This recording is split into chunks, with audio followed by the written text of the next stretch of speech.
ಬಸವರಾಜ್ ಗೌಡ್ರು. ಹಾಂ, ಬಸವರಾಜ್ ಗೌಡ್ರೆ. ಹಾಂ, ಬಸವರಾಜ್ ಗೌಡ್ರು. ಈ ರೇಡಿಯೋ ತಗೊಂಡು ಎಷ್ಟು ವರ್ಷ ಆಯ್ತು? నాకు 25 ವರ್ಷ. 25 ವರ್ಷ ಆಯ್ತು. ಆಯ್ತು.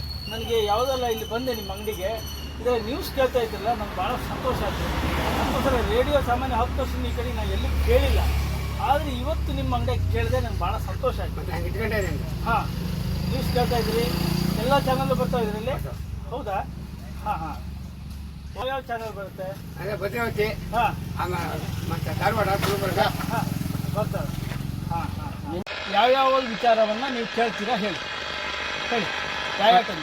ಚಿತ್ರಗೀತಿ, ಹಾಂ, ವಾರ್ತೆ, ಹಾಂ.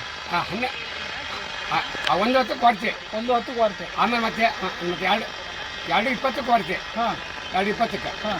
ಆಮೇಲೆ ಮತ್ತೆ 2:15 ಮತ್ತೆ ಪ್ರದೇಶ ಸಮಾಚಾರ. ಹಾಂ, ಪ್ರದೇಶ ಸಮಾಚಾರ. ಹಾಂ. ಹಾಂ. ಆಮೇಲೆ ಆಮೇಲೆ ಚಿತ್ರಗೀತಿ ಕೇಳಾದ್ಮೇಲೆ ಆಮೇಲೆ ಹಾಡುಗಳು ಹಾಂ. ಅವ್ನು ಕೇಳ್ತಾರೆ. ಭದ್ರಾವತಿಯಿಂದ ಅದು ಭದ್ರಾವತಿ ಒಟ್ಟು ಇವತ್ತು ಭದ್ರಾವತಿ ನಾಲ್ಕಿಗಿದೆ. ಹಾಂ ಹಂಗೆ ಕೇಳ್ತಾರೆ. ಓಕೆ. ಹೌದಾ?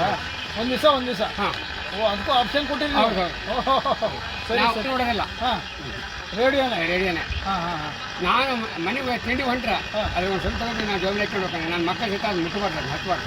ಹೌದು. ಹೌದು ಸೊರಬ ತಾಲೂಕು ಮಾವುಲಿ. ಹೌದು. ಹೆಸರು ಮತ್ತು ಬಸವರಾಜ್ ಗೌಡ್ರು. ಬಸವರಾಜ್ ಗೌಡ್ರು ಕ್ಯಾಂಟೀನ್ ಮಾಡ್ಕೊಂಡಿದ್ದಾರೆ. ಇವರು ಈ ರೀತಿಯಾದ ಮನೆ ಟಿ ವಿ ಸಹಿತ ಇಟ್ಕೊಂಡಿಲ್ಲ ಸರ್. ಹಾಗಾಗಿ ಇದು ನೋಡಿ ನಮಗೂ ಸಂತೋಷ ಆಯಿತು.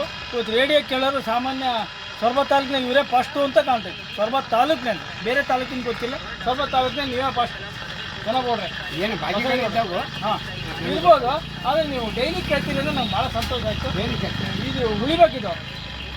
ಇವು ಯಾವ ಈಗ ಬಂದವು ಯಾವ ಉಳಿಯಲ್ಲ, ಇದೇ ಉಳಿಯೋದು. ಏನಂತೀರಾ? ಸರಿ, ಧನ್ಯವಾದ. ಏನು